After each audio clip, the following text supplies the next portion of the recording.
नमस्कार भाइ बहिनीहरू।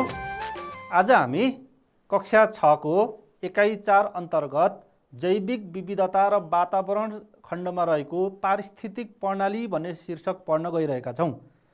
र यो टपिक्स पढ्नुभन्दा अगाडि, यो आजको विषयवस्तु पढ्नुभन्दा अगाडि हामीहरूले अघिल्लो क्लासमा के छलफल गऱ्यौँ त, के कुराको बारेमा अध्ययन गरौँ त, एकचोटिमा थोरै स्मरण गराउँछु।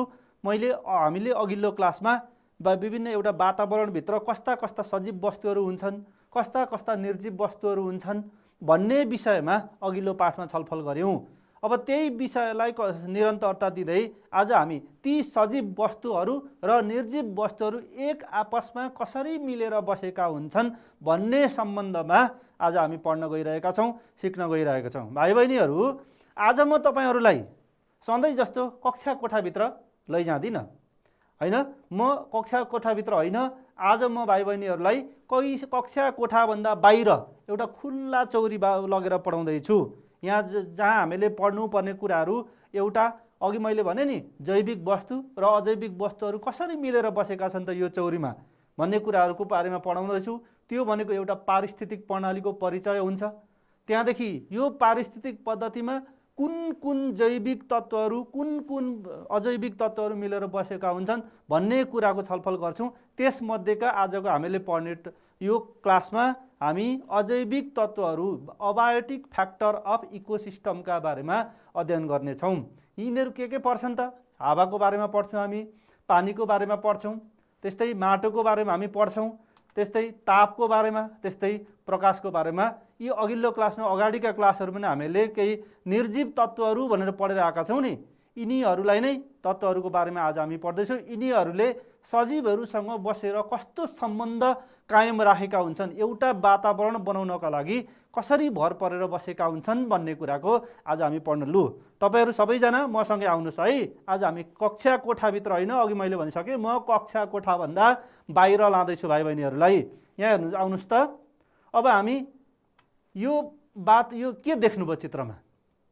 हामी कक्षा कोठाभन्दा बाहिर छौँ भन्दैछु। मैले एउटा भाइ बहिनीहरूलाई एउटा खुल्ला वातावरणमा ल्याएको छु होइन, खुल्ला ठाउँमा ल्याएको छु। यहाँ तपाईँहरूले हेर्दै गर्नु होला, के देखिराख्नु भएको छ भन्न सक्नुहुन्छ? हो, यहाँनिर हामीहरूले हरिया यो बोट वनस्पतिहरू देखेका छौँ, घाँसहरू देखेका छौँ। यहाँ ढुङ्गा, माटो, यहाँनिर चाहिँ प्रकाश, घाम होइन, त्यो पानी देखिराखेका छौँ, यहाँनिर माटो देखिराखेका छौँ। यो सबै कुराहरूलाई हामीले समग्रमा भन्नुपर्दा अगाडि पढेर आएको हाम्रो के हो त? यो एउटा वातावरण हो। यहाँनिर हामीले सूर्य देखिराखेका छौँ, यहाँनिर हामीले हावा देखिराखेका छौँ होइन। अगाडि यो खुल्ला ठाउँमा हामीले यहाँनिर वन जङ्गल देखिराखेका छौँ, वन जङ्गलमा हरिया वनस्पतिहरू देखिराखेका छौँ। यिनै वनस्पतिहरू समग्रमा मिलेर के बन्छ त? समग्रमा मिलेर एउटा वातावरण बन्छ। यहाँनिर यही वातावरणभित्र विभिन्न जीव जन्तुहरू बसेका छन्। जीव हेर्नु त, यहाँ कस्तो जीव जन्तुहरू देखिए। यिनै जीव जन्तुहरू मिलेर एउटा वातावरणको शोभा बढाइरहेका छन्। एउटा वातावरणलाई आहा कति राम्रो वातावरण भनेर यी जीव जन्तु, वनस्पति, हावा, पानी, माटो अनि सूर्यको घाम, प्रकाश, यी सबै मिलेर एउटा राम्रो वातावरण, एउटा सुन्दर वातावरण, एउटा रमणीय ठाउँको निर्माण गरेका हुन्छौँ। अनि यही रमणीय ठाउँको एउटा भागभित्र, एउटा पार्टभित्र हामी पनि पर्छौँ होइन। त्यसैले अब यो सबैलाई अब हामीले के भन्छौँ त भन्दा यो के हो त? हामी वरिपरि रहेको एउटा वातावरण हो। ल अब यो वातावरणभित्र हामीले अब यहाँ के गर्ने त? के पढ्ने त? आज हामीले भन्यौँ नि, हामी पारिस्थितिक पद्धतिको बारेमा पढ्न गइरहेका छौँ।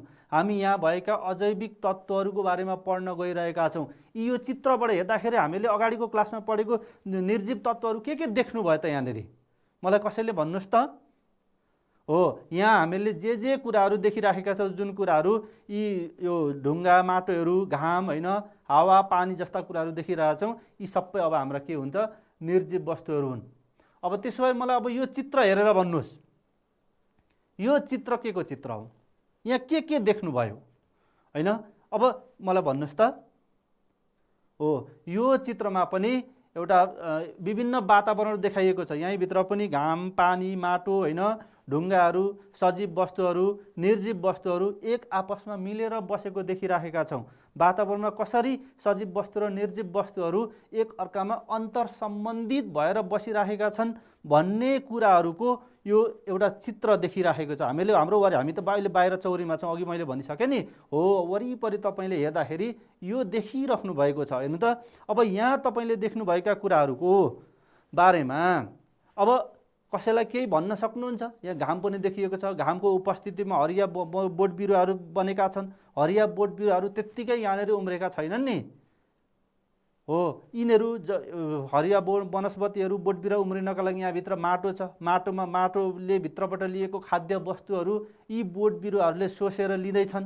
अनि यी बोट बिरुवाहरू हाम्रो पारिस्थितिक पद्धति, हाम्रो वरपर वातावरणमा यी बोट बिरुवाहरू पनि देखिएका छन्। यहाँनिर विभिन्न यो पानीमा पाइने वनस्पतिहरू छन्, पानीमा पाइने जीवजन्तुहरू छन्। यहाँनिर हामीले जीवजन्तुहरू पनि देखाएका छौँ नि। यहाँनिर हेर्नु त, यहाँनिर एउटा सानो बकुल्लो जस्तो देखेको छ। यहाँ पानीमा खेल्ने माछाहरू देखेका छन्। यो माछाहरूले नि पानीभित्र हुने केही साना साना वनस्पतिहरू खाएका छन्, होइन। अनि यहाँदेखि पछाडि यहाँ पानीमा यो माथि घामले झलमल्ल पानीमा एउटा तातो प्रकाश दिएको छ। यहाँनिर ताप शक्ति पनि हामीलाई दिइरहेको छ। यहाँ पानीभित्र ढुङ्गाहरू छन्, माटोहरू छन्। योदेखि बाहेक यहाँ कस्ता कस्ता वनस्पतिहरू, योदेखि बाहेक तपाईँलाई म एउटा कुरा देखाउँछु। यो हेर्नुहोस् त, यो के हो? यो इँटा र होइन, यो सिमेन्ट र बालुवा मिलेर बनेको एउटा सानो डल्लो, यो पनि एउटा निर्जीव वस्तु हो। त्यस्तै अर्को एउटा वस्तु देखाउँछु म। यो वस्तु के हो? यो ढुङ्गा हो। यहाँनिर तपाईँले चित्रमा देख्नुभयो नि, चित्रमा देख्नुभयो, मैले पनि देखाएँ। हो, यी वस्तुहरू कहाँनिर पाइन्छन् त भन्दा यही हाम्रै वरपर वातावरणमा पाइन्छन्। अनि यी वस्तुहरूले के गर्छन् त? यो ढुङ्गासँग माटो मिलेर बनेको हुन्छ। अनि त्यही माटोमा विभिन्न जीवजन्तुहरू, वनस्पतिहरूले खाने खानाहरू उत्पादन भएका हुन्छन्। तपाईँहरूलाई म एउटा वस्तु देखाउँछु। यो वस्तु के हो भन्नुहोस् ल। यहाँ हेर्नुहोस् त, यो के हो? एउटा बिरुवा हो।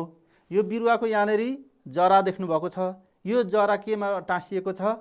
माटोमा टाँसिएको छ। अघि मैले भने माटो एउटा निर्जीव वस्तु हो, तर निर्जीव वस्तुले यो सजीव वस्तुलाई अड्याउनको लागि एउटा सहारा प्रदान गरेको छ। त्यसैले हरेक निर्जीव वस्तुहरू सजीव वस्तुका सहारा हुन्। निर्जीव वस्तु बिना सजीव वस्तुहरूको आफ्नो अस्तित्व सङ्कटमा पर्छ। त्यसैले निर्जीव वस्तुहरू र सजीव वस्तुहरूको बिचमा एउटा अन्तर सम्बन्ध कस्तो हुन्छ भन्ने कुरा मैले यहाँ देखाइएको वस्तुबाट र अगाडि देखाइएको चित्रबाट पनि देख्न सकिन्छ। त्यहाँ पनि बोट बिरुवाहरू छ, हरिया वनस्पतिहरू छन्, घाम लागेको छ, होइन। घामको उपस्थितिमा यही बिरुवाको जराले पानी, त्यो माटोबाट सोसेको पानी, खनिज पदार्थहरू, होइन, शरीरमा ल्याउँछ र सूर्यको प्रकाशको उपस्थितिमा यसले खानेकुराहरू बनाउँदछ र आफ्नो जीवन सञ्चालन गर्दछ। र यही सजीवहरू र निर्जीव वस्तुहरू मिलेर एउटा राम्रो वातावरणको, एउटा राम्रो पद्धतिको, एउटा राम्रो प्रणालीको विकास गरेका हुन्छन्। त्यही प्रणालीलाई एक अर्का सजीव र निर्जीव वस्तुहरूको एक आपसको अन्तर सम्बन्धित प्रणालीलाई हामीहरूले पारिस्थितिक पद्धति भनेर भन्ने गर्छौँ भाइ बहिनीहरू। यही कुराहरू मैले यो अघिको मैले देखाएको चित्रमा र यहाँ राखिएको चित्रमा मैले यो कुराहरू देखाउन खोजेँ। त्यसैले अब तपाईँहरू सजिलै भन्न सक्नुहुन्छ कि पारिस्थितिक पद्धति भनेको के हो, होइन, र यो यहाँ के वस्तु मिलेर बनेका हुन्छन् भन्ने कुरा मैले भनेको कुरा अब सरसर्ती हेर्दै जानुहोला। पृथ्वीको सतहमा ढुङ्गा, माटो, अघि मैले देखाएँ नि, ढुङ्गा देखाएँ, माटो देखाएँ, होइन, नदी, पोखरी, ताल, ताप, प्रकाश, ओसिलोपना भनेको यो बोट बिरुवाहरूको छायामा परेको ठाउँ, चिसो ठाउँ, होइन, त्यस्तोलाई ओसिलोपना भन्छौँ हामी। आदि निर्जीव तत्त्वहरू पाइन्छन् जसलाई हावाले वरिपरि ढाकेको हुन्छ। चित्रमा पनि हामीले देख्न सक्छौँ। वातावरणमा भएका यस्ता निर्जीव तत्त्वहरूले यहाँका जीवजन्तु र वनस्पतिको जीवन प्रक्रियामा भरपुर सहयोग गरेका हुन्छन्। अघि मैले भने नि, एउटा बिरुवा उम्रनको लागि उसलाई माटोको सहारा चाहिन्छ। माटो सँगसँगै त्यहाँ पानी पनि चाहिन्छ, त्यहाँ घाम पनि चाहिन्छ, त्यहाँनिर हावा पनि चाहिन्छ, अनि मात्रै त्यो जीवनले आफ्नो जीवन पुरा गर्न सक्छ। यसरी वातावरणमा रहेका निर्जीव र सजीव र निर्जीव वस्तुहरू बीच अन्तर सम्बन्ध कायम रहेको हुन्छ र यही वातावरणमा रहेका हावा, पानी, ढुङ्गा, माटो, प्रकाश जस्ता निर्जीव वस्तु र सजीव बीचको अन्तर सम्बन्धबाट बनेको निरन्तर, स्थायी र स्वचालित प्रणालीलाई हामी पारिस्थितिक पद्धति भन्दछौँ। त्यसो हो भने अब यो पारिस्थितिक पद्धतिहरू कति प्रकारका हुन्छन्, कस्तो कस्तो ठाउँमा पारिस्थितिक पद्धति बन्छ भन्ने कुरा अब हामी यो एउटा चित्रबाट हेरौँ। यहाँ चित्रमा तपाईहरु पहिले हेर्नुस् त, यो चित्रमा के देख्नुहुन्छ? यहाँनिर चित्रमा हरिया घाँसपातहरू देखिन्छन् हैन, यहाँनिर वनस्पतिहरू देखिन्छन्, घाँसहरू उम्रेको देखिन्छ, यहीँनिर पानी परेको देखिन्छ, यहीँनिर घाम लागेको देखिन्छ, यहीँनिर हावा चलेको देखिन्छ। यो एउटा के हो त? यो पनि एक प्रकारको पारिस्थितिक पद्धति हो। यो कुन पारिस्थितिक पद्धति हो? यसो हेर्दाखेरि यो एउटा कुनै एउटा चौरको पारिस्थितिक पद्धति हो। यहाँनिर तपाईले देखेको कुरा अघि मैले भने नि, यहाँनिर तपाईले हावा देख्नुभयो हैन, यहाँनिर पानी देखिँदैछ, यहाँनिर माटो देखिन्छ, यहाँनिर ताप देखिन्छ, यहाँनिर प्रकाश देखिन्छ। हो, यहाँनिर जुन हावा, पानी, माटो, ताप, प्रकाश हामीले देख्यौं नि, यी सबै यो चौरको पारिस्थितिक पद्धतिका अजैविक तत्त्वहरू हुन्, निर्जीव तत्त्वहरू हुन्। यिनै निर्जीव तत्त्वहरूलाई हामी अजैविक तत्त्व अथवा इङ्ग्लिसमा अबायोटिक फ्याक्टर भनिन्छ। त्यस्तै अर्को चित्र हेर्नुस्, यहाँनिर हामीले के कुराहरू अवलोकन गर्न सक्छौं त? के कुराहरू हामीले देख्न सक्छौं त? यहाँनिर अब यहाँ देखिएका अजैविक कुराहरूलाई मात्रै भन्नु ल। हामीले यहाँनिर सबैभन्दा पहिले यो एउटा वातावरण हो। यहाँनिर हामीले हावालाई महसुस गर्न सक्छौं। यहाँनिर हावा महसुस भइरहेको छ। यहाँदेखि पछाडि हामीले यहाँनिर पानी देख्छौं, यहाँनिर हामीले माटो देख्छौं हैन, माटो यहाँनिर देखिराखेका छौं। माटोको संरचनामाथि त्यो जमिनहरू उम्रिराखेका छ, जमिनमा भएका बोट बिरुवाहरू उम्रिरहेका छन् हैन।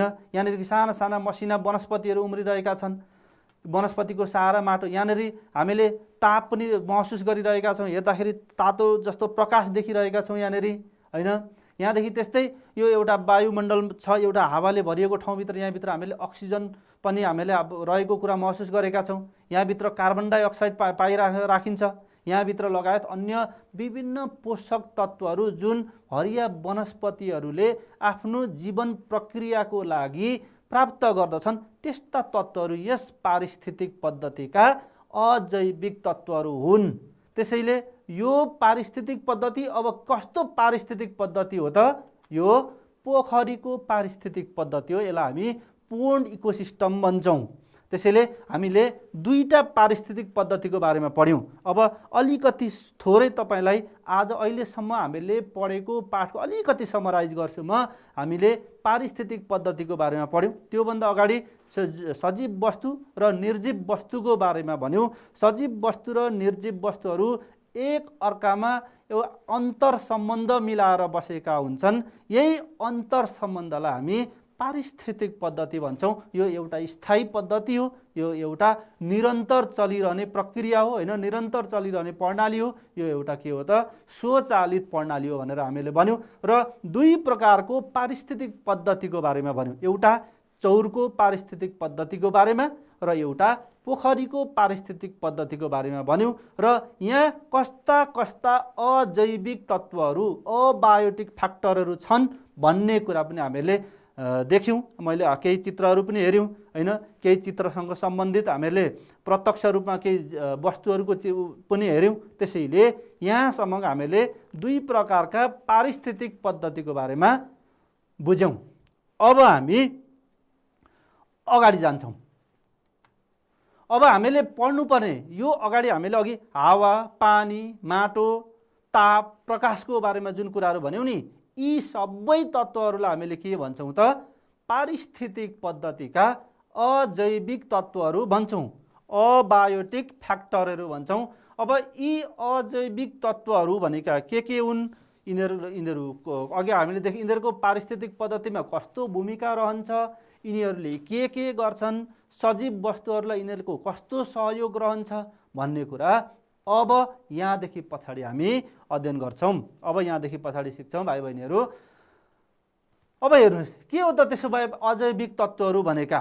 अघि हामीले भनेका हावा, पानी, माटो, ताप, प्रकाश हैन, त्यहाँभित्रका शक्तिहरू हैन, ऊर्जाहरू के हुन् त ती भनेका? तिनीहरूले कसरी जीवित समुदायलाई कसरी सहयोग गर्छन्? त्यहाँभित्रको पारिस्थितिक प्रणाली सञ्चालन गर्नका लागि यिनीहरूले कस्तो कस्तो भूमिका खेल्दछन् त भन्ने विषयमा अब यहाँदेखि पछाडि हामी पढ्न गइरहेका छौँ। अब यहाँदेखि हेरौँ, यो अजैविक तत्त्वहरू भन्नाले वातावरणमा रहेका हावा, पानी, माटो, ताप, प्रकाश जस्ता निर्जीव तत्त्वहरूलाई हामी अजैविक तत्त्व भनेर बुझ्छौँ हैन। यिनै तत्त्वहरूलाई अजैविक तत्त्व भनिन्छ, जुन हामीले अगाडि देखिसकेका छौँ, महसुस गरिसकेका छौँ। त्यसमध्येको अब पहिलो अजैविक तत्त्व हामीले के भन्यौँ? हावा भन्यौँ। हावा बिना कोही पनि बाँच्न सक्दैन। सम्पूर्ण जीवित समुदायलाई बाँच्नका लागि चाहिने सबैभन्दा महत्त्वपूर्ण निर्जीव तत्त्व, अजैविक तत्त्व भनेको हावा हो। हावामा नै हामीले प्रयोग गर्ने प्राणवायु भन्छौँ नि हामी, जसलाई अङ्ग्रेजीमा अक्सिजन ग्यास भनेर भन्छौँ, यो अक्सिजन हावामा पाइन्छ। अनि यही अक्सिजनले मात्रै हरेक जीव जन्तुहरूले बाँच्नका लागि आफूलाई चाहिने एउटा ग्यास भनेर भन्छौँ। पृथ्वीको सतहभन्दा करिब 80 किलोमिटरसम्म हावा रहेको हुन्छ। यस तहलाई हामी वायुमण्डल भन्छौँ। हाम्रो वरिपरि हाम्रो वातावरणलाई माथि एउटा हावाको आवरणले ढाकेको हुन्छ नि, यसैलाई हामी वायुमण्डल भन्छौँ। करिब करिब हामी उभिएको ठाउँ, तपाईँहरू अहिले जहाँ बसिराख्नु भएको छ नि, योदेखि करिब 80 किलोमिटर माथिसम्म यो वायुमण्डल फैलिएको छ। यहीँभित्र हामीलाई चाहिने विभिन्न ग्यासहरू पाइन्छन्। यहीँभित्र हामीले प्रयोग गर्ने अक्सिजन ग्यास पनि यहाँ, जसलाई प्राणवायु भन्छौँ, सबैको प्राण बचाउनका लागि चाहिने हावा भएको भएर यसलाई प्राणवायु पनि भन्ने गरिन्छ। वायुमण्डलमा नाइट्रोजन, अक्सिजन जस्ता प्रमुख र बाँकी अन्य ग्यासहरू जस्तै कार्बन डाइअक्साइड, नियोन, हिलियम आदि रहेका हुन्छन्। यी विविध ग्यासहरू बिना पृथ्वीमा कुनै पनि जीव बाँच्न सक्दैनन्। त्यसैले सम्पूर्ण जीवहरूको बाँच्ने सहारा भनेको एउटा के हो त? हावा पनि हो। ग्यासहरू श्वास प्रश्वास भनेको हामीले फेर्ने सास फेर्दाखेरि के गर्छौँ? हामी वायुमण्डलको अक्सिजन लिन्छौँ र हाम्रो शरीरभित्र रहेको कार्बन डाइअक्साइडलाई बाहिर फाल्ने काम गर्छौँ। आगो बल्नका लागि यो ग्यास चाहिन्छ। यो अक्सिजन ग्यास भएन भने आगो बल्दैन। कुनै पनि वस्तु बल्नका लागि अक्सिजन चाहिन्छ। अक्सिजन हामी हाम्रै वरिपरि रहेको हावाबाट हामी आपूर्ति गर्छौँ। बिरुवालाई खाना बनाउने प्रक्रिया, जसलाई हामी प्रकाश संश्लेषण प्रक्रिया, फोटोसिन्थेसिस भन्छौँ नि। प्रकाश संश्लेषण भनेको प्रकाशको उपस्थितिमा हरिया बोटबिरुवाहरूले जराबाट शोषेको पानी र खनिज पदार्थ र वायुमण्डलको कार्बन डाइअक्साइड प्रयोग गरी अक्सिजन र स्टार्च बनाउने विधिलाई हामी प्रकाश संश्लेषण भन्छौँ। त्यो स्टार्च भनेको बिरुवाको खानेकुरा हो हैन। त्यसैले त्यहीँबाट अक्सिजन ग्यास पनि निस्किन्छ। यो प्रक्रियालाई प्रकाश संश्लेषण प्रक्रिया भन्छौँ। यो प्रक्रिया हुनका लागि पनि हावा चाहिन्छ। लगायत अन्य विविध कामका लागि ग्यासहरू उपयोगी हुन्छन्। त्यसैले पारिस्थितिक पद्धतिमा यो हावा जस्तो अजैविक तत्त्वको अत्यन्तै ठुलो भूमिका रहन्छ। त्यसपछि पानी। पानी पनि सम्पूर्ण जीव समुदायलाई नभई नहुने अत्यावश्यक निर्जीव वस्तु हो हैन। विभिन्न बोट बिरुवाहरूलाई नै पानी चाहिन्छ, मानिसहरूलाई पनि पानी चाहिन्छ। हामी मानिस बोट बिरुवाहरू त जीवित समुदायमा पर्छौँ नि, सजीव वस्तुभित्र पर्छौँ नि हैन। त्यसैले हरेक सजीवहरूलाई पनि बाँच्नका लागि पानी चाहिन्छ।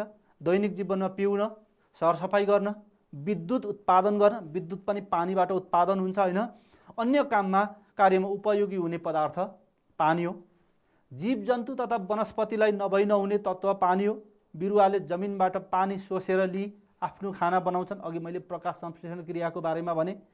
त्यहाँदेखि पछाडि हामी अर्को अजैविक तत्त्वको बारेमा भन्दैछौँ। अजैविक तत्त्व अर्को माटो, जसलाई हामी जमिन पनि भन्छौँ। यही माटो मिलेर जमिन बनेको हुन्छ। यही ढुङ्गाहरू हुन्छन्। अघि मैले देखाएको थिएँ नि, माटो भनेको माटोमा कसरी बोट बिरुवाहरूले अडेर रहेका हुन्छन्। हामी पनि यही माटोमा अडिएर रहेका छौँ। हामीले बस्ने घर पनि यही माटो ढुङ्गा मिलेर बनेको हुन्छ हैन। त्यसैले सम्पूर्ण सजीव समुदायलाई यसले बस्ने वासस्थान प्रदान गर्छ। यो माटोले, जमिनले। जमिन वातावरणको एक अभिन्न अङ्ग हो। यसैले जमिनमा बस्ने प्राणीहरूका लागि वासस्थानका साथै बाँच्ने आधार प्रदान गर्छ। जमिन र माटो चट्टानसँग मिलेर बनेको हुन्छ हैन। कुनै जमिन कृषिका लागि उपयोगी हुन्छ भने कुनै अन्य कामका लागि उपयोगी हुन्छ हैन। कृषि उत्पादन भनेको हामीले खानाहरू उत्पादन हुनका लागि धान, मकैहरू उत्पादन गर्छौँ नि, त्यो अरू विभिन्न फलफुलहरू उत्पादन गर्छौँ। त्यो भनेको कृषि काम हो भन्छौँ हामी यसलाई। विभिन्न अन्नबाली, सागसब्जी, तरकारी, फलफुल, जडीबुटी आदि सबै जमिनमा उत्पादन गरिन्छ। हामीलाई थाहा छ, हामी कृषक समुदायमा बढी आश्रित हामी समुदाय हौँ, आश्रित हामी जीवहरू हौँ भने हामीमा यो सबै हामीले माटोमा नै जमिनमा नै उत्पादन गरेर आफ्नो जीवन सञ्चालन गर्छौँ। विकास निर्माणका कार्यहरू जमिनमा नै हुने गर्दछन् हैन। ठुल्ठुला विकासका पूर्वाधारहरू पनि जमिनमै बन्ने गर्छन्। बाटो निर्माण गर्ने हैन, ठुल्ठुला एयरपोर्टहरू बनाउने, हवाईजहाजका बस्ने जमिनहरू बनाउने हैन। अनि यी सबै हामीले के गर्छौँ त, विकास निर्माणका कार्यहरू सबै जमिनमा नै गर्ने गर्छौँ। जमिनमा विभिन्न किसिमका महत्त्वपूर्ण खनिज एवं धातुहरू पनि पाइन्छन्। अनि यही जमिनमा भएका धातुहरू पाइने कच्चा पदार्थहरूलाई प्रशोधन गरेर हामीले बहुमूल्य धातुहरू पनि उत्पादन गर्न सक्छौँ। ऊर्जा, जसलाई हामी इनर्जी भन्छौँ, यहाँभित्र पनि विभिन्न खालका अजैविक तत्त्वहरू पर्छन्। जस्तो अघि हामीले ताप प्रकाशका कुराहरू गऱ्यौँ नि हैन। यहीँभित्र यो ऊर्जाका स्रोतहरूमा सूर्य पर्छ। सूर्यले हामीलाई ताप दिन्छ, प्रकाश दिन्छ। हावाले दिन्छ हामीलाई वायु ऊर्जा भन्छौँ, जसलाई हामी बगिरहेको पानी भन्छौँ, त्यहाँबाट बिजुली उत्पादन गर्छौँ, त्यो पनि एक प्रकारको ऊर्जा हो हैन। ती स्रोतबाट प्राप्त ऊर्जाहरू हाम्रा दैनिक जीवन लगायत जीव जन्तुहरूलाई अति आवश्यक हुन्छन्। जीव जन्तुहरूभित्र हामी पनि पर्छौँ, हामी मानिस पनि जीव जन्तुभित्रै पर्छौँ। सूर्यबाट प्राप्त ऊर्जाबाट उज्यालो मात्र नभई बिरुवाहरूले खाना बनाउने प्रक्रिया, जसलाई हामी प्रकाश संश्लेषण भन्छौँ, प्रकाश संश्लेषण क्रियामा पनि प्रयोग हुन्छ। त्यस्तै हावा र पानीका स्रोतहरूबाट विद्युत उत्पादन गर्न सकिन्छ। जीवहरूलाई सूर्यले ताप र प्रकाश दिन्छ। यो सबै ताप, प्रकाश, ऊर्जा, हावा, पानी सबै यही पारिस्थितिक पद्धतिका अजैविक तत्त्वभित्र पर्छौँ। तसर्थ यी सबै कुराहरूलाई का कारणले गर्दा के हुन्छ त, वातावरणमा जैविक तत्त्व र अजैविक तत्त्वहरू बीच घनिष्ठ अन्तर सम्बन्ध कायम रहेको हुन्छ। अनि यही घनिष्ठ अन्तर सम्बन्धको बाट एउटा प्रणाली सञ्चालन भएको हुन्छ। त्यही प्रणाली हामीले पढ्ने गरेको पारिस्थितिक प्रणाली हो, जसलाई हामी अङ्ग्रेजीमा इकोसिस्टम भन्छौँ। भाइ बहिनीहरू, आजकल विज्ञान विषयमा त के हुने गरेको छ भने अङ्ग्रेजीका शब्दहरूलाई नेपालीबाट लेख्ने बानी गरेको छ है। क्वेसनहरूमा त्यस्तो बानी परेको छ। इकोसिस्टम भनेको के हो भनेर परीक्षामा सोध्न सकिन्छ है। त्यही भएर यी शब्दहरूलाई पनि याद गर्नुपर्ने हुन्छ। त्यसैले अब भाइ बहिनीहरूलाई मैले के भने, यो पारिस्थितिक पद्धतिका विभिन्न अजैविक तत्त्वहरूको बारेमा भने।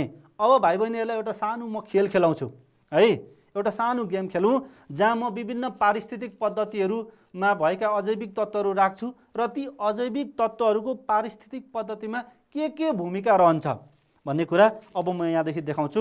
यहाँ अब एउटा गेम खेलौँ ल। म भन्छु, म सबैभन्दा बढी एउटा यहाँ भएका अजैविक तत्त्वहरू देखाउँछु। त्यो अजैविक तत्त्वहरूले पारिस्थितिक पद्धतिमा के भूमिका खेल्छ भन्ने कुरा तपाईँहरूले भन्नुपर्ने हुन्छ है। ल, सबैभन्दा पहिले यो के हो, प्रकाश हैन। प्रकाशलाई म यहाँ टाँस्छु।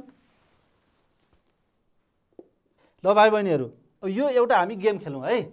एउटा यहाँदेखि पछाडि यी भनेका यो पारिस्थितिक पद्धतिका अजैविक तत्त्वहरू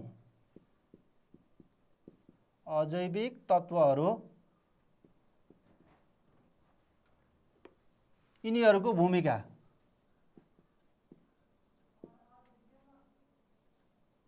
पारिस्थितिक पद्धतिमा यिनीहरूको भूमिका के छ, यस विषयमा हामी एउटा जोडा मिलाउने गेम खेल खेलौँ। यो प्रकाश भनेको बिरुवाहरूलाई खाना बनाउन चाहिन्छ हैन। त्यस्तै तापले सम्पूर्ण सजीव वस्तुहरूलाई न्यानोपन प्रदान गर्छ। पानी बिरुवा, हरेक सजीव वस्तुहरूले बिरुवाहरूले जराहरूबाट सोसेर लिने अजैविक तत्त्व हो। त्यस्तै हावा भनेको अक्सिजनको आपूर्ति गर्ने अजैविक तत्त्व हावा हो। त्यसैले अब यो गेम खेलिसकेपछि अब हामीले अहिलेसम्म के कुराहरूको अध्ययन गऱ्यौँ, के कुरा सिक्यौँ भन्ने कुरा म भाइ बहिनीहरूलाई सरसर्ती भन्छु। हामीले आज पारिस्थितिक पद्धतिको बारेमा कुरा गऱ्यौँ। पारिस्थितिक पद्धति भनेको वातावरणमा भएका जैविक तत्त्वहरू र अजैविक तत्त्वहरूको बीचको घनिष्ठ अन्तर सम्बन्ध हो। यी पारिस्थितिक पद्धतिहरू दुई प्रकारका हुन्छन् भनेर हामीले पढ्यौँ। एउटा जलीय पारिस्थितिक पद्धति, पानीमा हुने पारिस्थितिक पद्धति, एउटा जमिनमा हुने पारिस्थितिक पद्धति, जसलाई स्थलीय पारिस्थितिक पद्धति भन्छौँ। यो पोखरीमा हुने, समुद्रमा हुने, नदीमा हुने जलीय पारिस्थितिक पद्धति अन्तर्गत पर्दछन् भने घाँसे मैदानमा, मरुभूमिमा, वन जङ्गलमा हुने जमिनमा हुने स्थलीय पारिस्थितिक पद्धति अन्तर्गत पर्दछन्। र यस पारिस्थितिक पद्धतिका दुईवटा तत्त्वहरू हुन्छन्। एउटा अजैविक तत्त्व हुन्छ जसलाई हामी अबायोटिक फ्याक्टर भन्छौँ, अर्को जैविक तत्त्व हुन्छ जसलाई हामी बायोटिक फ्याक्टर भन्छौँ। अब आज हामीले जैविक तत्त्वहरूलाई अर्को क्लासमा पढ्छौँ। आज हामीले अजैविक तत्त्वहरूको बारेमा मात्रै पढेका छौँ। यी अजैविक तत्त्वहरू के हुन् त भन्दा हावा, पानी, माटो, खनिज पदार्थहरू हैन, विभिन्न ऊर्जाहरू हैन, ताप, प्रकाश, यी भनेका अजैविक तत्त्वहरू हुन्। यिनीहरूले पारिस्थितिक पद्धतिमा कस्तो कस्तो भूमिका खेल्दछन् भन्ने कुराको पनि अध्ययन गरौँ। अब त्यसो भए भाइ बहिनीहरूलाई अब म एउटा सानो काम लगाउँछु। म यहाँ केही प्रश्नहरू सोध्छु, ती प्रश्नहरूको सही सही उत्तर के हुन्छ त्यो भन्नुपर्ने हुन्छ है। पढेर मात्रै हुँदैन नि, हामीले पढेको कुरा कतिको बुझेको छ छैन भन्ने कुरा अब म यहाँनिर टेस्ट गर्छु है। यहाँ मैले केही भनाइहरू राखेको छु, यी भनाइहरू कुन ठिक छन् कुन बेठिक छन् भन्नुहोस् है। ल यहाँ पहिलो भनाइ छ, वातावरणमा रहेका निर्जीव वस्तु र सजीव बीचको अन्तर सम्बन्धलाई पारिस्थितिक प्रणाली भनिन्छ। यो ठिक कि बेठिक? गुड, ठिक। पानी एउटा सजीव वस्तु हो। ल भन्नुहोस् यो के हो? बेठिक। प्रकाशको मुख्य स्रोत बिजुली हो होइन? प्रकाशको मुख्य स्रोत सूर्य हो। यो भनाइ बेठिक छ। पारिस्थितिक प्रणालीहरू दुई प्रकारका हुन्छन्, एउटा जलीय पारिस्थितिक, एउटा स्थलीय पारिस्थितिक प्रणाली। त्यसैले यो भनाइ ठिक छ। त्यस्तै बिरुवालाई खाना बनाउनको प्रकाश शक्ति चाहिन्छ। प्रकाश शक्तिको उपस्थितिमा हरिया बिरुवाहरूले जराबाट सोसेको पानी र वातावरणमा वायुमण्डलबाट लिएको कार्बन डाइअक्साइड प्रयोग गरी आफ्नो खाना बनाउँछौँ। त्यसैले यो भनाइ पनि ठिक छ। ल त भाइ बहिनीहरू, आजको क्लासमा हामीले यतिका कुराहरू पढ्यौँ। तपाईँहरू आफूले पनि पढ्नुहोला, अनि किताबमा भएका कुराहरू आफूले पनि मनन गर्नुहोला, नबुझेको कुराहरू फेरि पनि सोध्नुहोला। आजलाई यति नै, बाँकी अर्को क्लासमा भेट्नु है। हस्त, नमस्ते।